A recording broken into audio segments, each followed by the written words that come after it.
Olá pessoal, eu sou o Gleice Stabile e no vídeo de hoje nós vamos ver um dos erros mais comumente observados durante o agachamento, principalmente quando você está na fase final, pegando um agachamento mais profundo, que é a retroversão pélvica, ou em inglês butt wink. Antes da gente avançar com esse tema, é importante a gente entender o que exatamente é a retroversão pélvica e o que ela causa. Durante o agachamento, o aluno pode perder a curvatura lombar neutra e ele não consegue manter a boa estabilidade do movimento. Uma retroversão pélvica exagerada, ela aumenta as forças compressivas na região lombar, que com o tempo pode levar ao surgimento de processos inflamatórios nas facetas lombares intervertebrais ou ao abaulamento dos discos intervertebrais. Uma retroversão pélvica leve é considerada normal e não está associada a problemas na coluna. Apenas quando esse movimento torna-se exagerado é que nós precisamos procurar sua causa. Mas quais são as causas associadas à retroversão pélvica? Existem 3 limitações que podem levar ao surgimento do butt wink, ou a retroversão pélvica, durante o agachamento. A primeira delas é uma limitação na articulação do quadril. Algumas pessoas têm uma alteração anatômica que faz com que elas percam a capacidade de ter uma flexão total de quadril. Quando existe essa limitação, a articulação do quadril vai chegar até o seu limite antes da pessoa ter a profundidade total e a compensação da coluna lombar e da pelve vai ocorrer para evitar um impacto e uma lesão, naturalmente, da articulação do quadril. Quando você observa esse tipo de limitação, não tem o que a gente pode fazer, não existe um exercício para corrigir isso. Os exercícios eles devem se adaptar à condição da pessoa. A segunda situação, comumente associada ao butt wink, é o encurtamento dos músculos isquiotibiais. Mas aqui a gente tem que notar uma característica importante desses músculos. Como eles são músculos biarticulares, o comprimento deles praticamente não muda durante o agachamento. Então, comumente eles são associados ao butt wink, mas eles não estão relacionados, porque eles não vão puxar o quadril para a retroversão, eles não vão ficar alongados durante o agachamento. Se os isquiotibiais estão causando uma retroversão pélvica, isso já vai ser notado com a pessoa na postura ortostática, porque uma tensão grande de isquiotibiais já vai gerar uma retroversão com a pessoa de pé. E naturalmente essa retroversão vai continuar durante todo o agachamento. Então a gente não vai notar aquela perda de neutralidade lombar no final do agachamento. Você já vai observar essa má postura durante todo ele. Se você observar esse tipo de condição do seu aluno, tem que ser realizada uma rotina de liberação miofascial e alongamento dos isquiotibiais. Mas a gente vai apresentar isso em um outro vídeo. A terceira situação é quando a gente tem uma falta de mobilidade na articulação do tornozelo, especialmente na dorsiflexão. Nessa situação, a gente tem uma limitação em uma articulação, levando à necessidade de compensação de outra articulação. Então, se a gente não tem uma boa dorsiflexão do tornozelo, isso vai exigir um aumento de flexão de quadril para compensar, e como o quadril geralmente ele já vai estar no máximo de flexão dele, ele vai necessitar de uma retroversão pélvica para manter o equilíbrio do corpo e a pessoa não cair para trás, perdendo assim a curvatura lombar. Se essa perda de curvatura lombar for exagerada, a gente pode ter o surgimento de lesões e dores. Lembrando mais uma vez, um pouco de perda da curvatura lombar é normal, a maioria das pessoas vai ter, porque muitas pessoas não têm tanta flexão de quadril para conseguir um agachamento profundo com uma curvatura perfeita. Mas se esse movimento for exagerado, a gente tem que avaliar e ver qual que é o problema. Então, já que a gente não consegue aumentar a quantidade de amplitude de movimento da articulação do quadril, vamos trabalhar na articulação do tornozelo, que é algo que a gente pode interferir para diminuir a sobrecarga no quadril e assim conseguir uma postura mais adequada. Antes da gente iniciar a nossa rotina de mobilidade, vamos ver como é que está a amplitude de movimento do tornozelo do Rafael. Para a gente avaliar isso, a gente tem um teste simples que a gente pode fazer. Você aproxima a ponta do pé a 12 centímetros de distância de uma parede, ou aqui no caso que a gente está usando um caixote. Se você não tiver uma fita métrica, você pode usar o punho com o polegar elevado, que essa daqui dá mais ou menos uma distância de 12 centímetros. Então coloca entre a parede e o pé, e agora tenta aproximar o joelho do caixote, sem deixar o joelho desviar para dentro e sem deixar o calcanhar se elevar. E aqui a gente marca mais ou menos a distância. Aqui a gente viu que deu mais ou menos 3 dedos. E a gente presta atenção qual que foi a sensação de restrição que ele sentiu.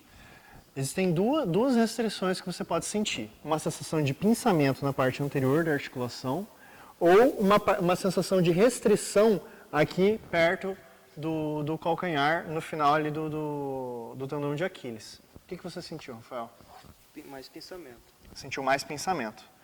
Vamos ver o outro lado. A gente refaz o teste do outro lado, coloca o polegar encostado no caixote e agora avança o joelho, mede distância. Aqui a gente consegue ver 2 dedos de distância do caixote. Os dois lados estão ruins, mas o lado esquerdo está um pouco melhor. Qual você sentiu o quê? O pensamento também. O pinçamento. Então, no caso aqui, como ele sentiu o pinçamento, a gente vai ter que fazer dois tipos de mobilidade. Uma mobilidade para diminuir essa sensação de pinçamento e outra para a gente conseguir aumentar, tirar as tensões aqui da parte de trás da panturrilha e conseguir aumentar a dorsiflexão. A sensação de pinçamento a gente consegue diminuir com uma mobilização com uma banda elástica. Vamos fazer a rotina agora e vocês vão observar como que é. Vamos começar a mobilidade para a restrição que ele sente na parte anterior do tornozelo. Aqui a gente vai precisar de uma banda elástica e de um plano elevado, que a gente vai usar esse mesmo caixote. Coloca uma boa tensão sobre o elástico, o pé inteiro sobre o caixote.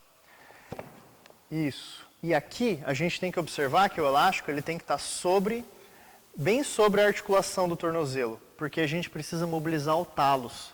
O talos é um osso da articulação talocrural.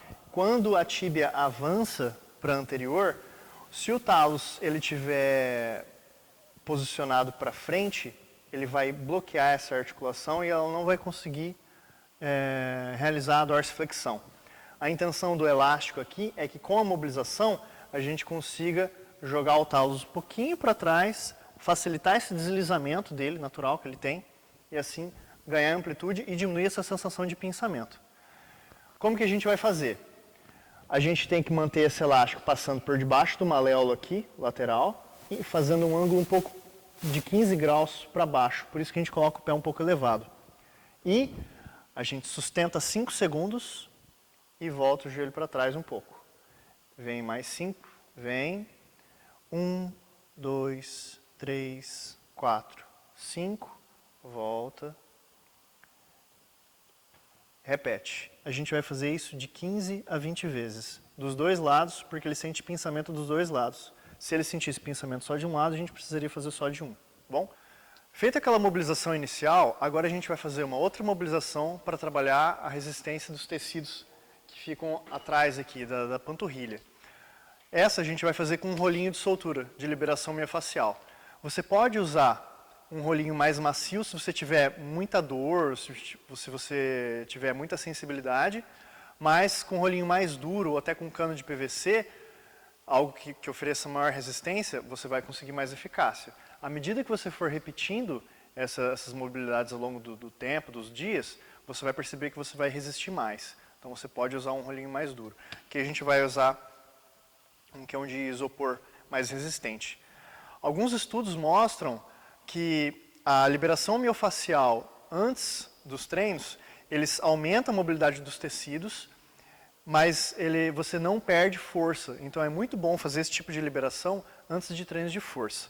Para fazer ele, você posiciona uma panturrilha por vez sobre o rolo, a outra perna por cima para aumentar a pressão sobre o tecido, tira o quadril do chão e move devagar e delicadamente o rolo para frente e para trás, procurando as regiões de mais resistência. Vai e volta. Sente a pressão realmente mobilizar o tecido. Se você encontrou uma região que tem maior resistência, coloca o quadril de volta no chão e faz uma mobilização ativa com o tornozelo para frente e para trás, para você conseguir diminuir essas resistências locais. Essa mobilização de cada lado você pode fazer de 1 a 2 minutos. Você não precisa fazer por mais tempo que isso, porque ficar mais tempo do que isso, principalmente antes de uma sessão de treino, não vai trazer tanto mais benefício. Com 2 minutos de mobilização, você já consegue adquirir todo o efeito que essa mobilização tem para te oferecer. Por último, a gente tem que escolher um alongamento bom e eficiente para ganhar mobilidade de dorsiflexão do tornozelo. Vou mostrar aqui 3 variações para vocês desse mesmo alongamento, ok? Então a gente vai precisar ou de um banco de supino, ou de um caixote, ou de um plano inclinado, como está aqui no canto. Vocês podem ver, a gente vai usar daqui a pouco. No banco de supino, você vai manter o pé inteiro apoiado, colocar o peso do seu corpo sobre a coxa e puxar com as suas mãos para forçar um alongamento aqui. Esse alongamento vocês vão manter por 30 segundos e fazer 3 séries cada lado. Esse alongamento, mantendo por esse tempo, mesmo com intensidade, não vai diminuir a performance de vocês. Se você for fazer sobre um caixote, principalmente não tiver pega para você se puxar, você pode colocar um kettlebell sobre o joelho para ter essa mesma tensão sobre o tornozelo, sem você precisar se puxar. Você mantém o seu joelho, não esquece de manter o seu joelho apontado para frente, e como a gente fez a mobilização com a banda elástica, a gente vê, não é para sentir aquela sensação de pinçamento. Como é que tá, Rafael? Melhorou. Melhorou? Tá menos. Beleza.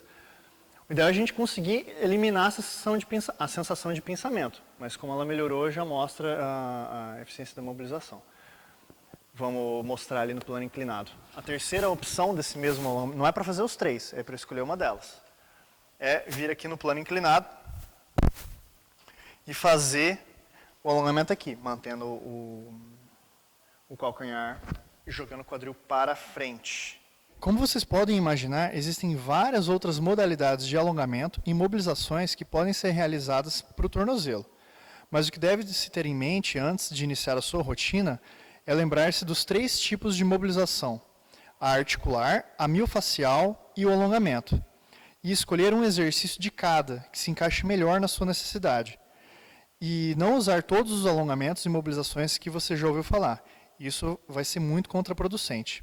Essa rotina que a gente mostrou para vocês inclui um exemplo de mobilização articular, um miofascial e um alongamento. Ela vai durar mais ou menos 10 minutos na sua rotina de mobilidade. Então você tem que ter em mente para não demorar muito tempo e não perder muito tempo de treino com isso. Muito bem. Fizemos a nossa rotina de mobilização, agora vamos para o reteste e ver se a gente conseguiu avançar alguma coisa aqui, ok? Vamos lá. Sem decepcionar? Faz o joinha. Sem decepção? Sem decepcionar, hein? Beleza. E agora, avança o joelho à frente. Ó, aqui a gente conseguiu ganhar um dedo. Esse daqui estava 3, 3,5 e agora a gente conseguiu 2 dedos de distância. Vamos para o outro lado, ver se o outro lado... Aqui o Rafael, ele é um aluno peculiar, porque... Com bastante esforço eu tô ganhando. Porque ele tem um histórico de fratura, né, de tornozelo. Então o bloqueio dele é um bloqueio mais... Aqui não cabe 2 dedos mais. Dá mais ou menos 1,5 dedos. É, um dedo encostando assim forte. Mas saiu um pouquinho ali. Dá mais ou menos 1,5 dedos. Um pouquinho meio. Então o Rafael, mesmo tendo um bloqueio já crônico por conta de fratura, ele conseguiu ter avanço. Em uma sessão. Se você não tem nenhum histórico de lesão ou entorse grave, o ganho dentro de uma só sessão é maior. À medida que você vai fazendo ao longo dos dias, você vai perceber que você vai acumulando ganho de mobilidade, até que em um momento você consegue encostar a patela aqui. Então, na hora que o Rafael conseguir passar nesse teste que a gente aplicou nos 2 tornozelos, a chance dele ter essa retroversão pélvica no final do agachamento é muito menor, uma retroversão exagerada. Obviamente que outras restrições devem ser avaliadas, mas tendo uma boa mobilidade de tornozelo, a gente já sabe que essa compensação não vai passar para o quadril e o agachamento vai se tornar muito mais confortável e seguro. Então, pessoal, como que inserir essas rotinas de mobilidade no dia a dia? Quando você tem um aluno de personal, isso fica mais simples, porque você vai detectar, você consegue fazer as avaliações e insere essa rotina de mobilidade na rotina de treinamento do seu aluno. E quando nós trabalhamos com turma? Por exemplo, eu tenho 10 alunos numa turma, o que eu faço? Eu vou inserindo alguns exercícios de mobilidade no aquecimento e passo alguns exercícios, como por exemplo, air squat. O aluno faz air squat, você bate o olho, você verifica. Ah, tem 2, 3 alunos ali que apresentam mais restrições. Você vai conversando com esses alunos e, com base nisso, você cria rotina de mobilidade e você vai passar para a turma toda. A turma vai se beneficiar, esses alunos que você detectou, eles vão se beneficiar ainda mais e no final, por exemplo, aí tem um exercício de back squat. Você vai avaliando como que eles estão realizando o back squat, faz as correções e depois você vai questionando essas pessoas se eles estão apresentando melhor ou não. Você tem informação visual da qualidade do movimento e o relato dos alunos. De forma geral, com alguns exercícios de mobilidade que você insere, eles já vão melhorando bastante. E você pensa isso ao longo de semanas, meses, a melhora ela é ainda mais acentuada.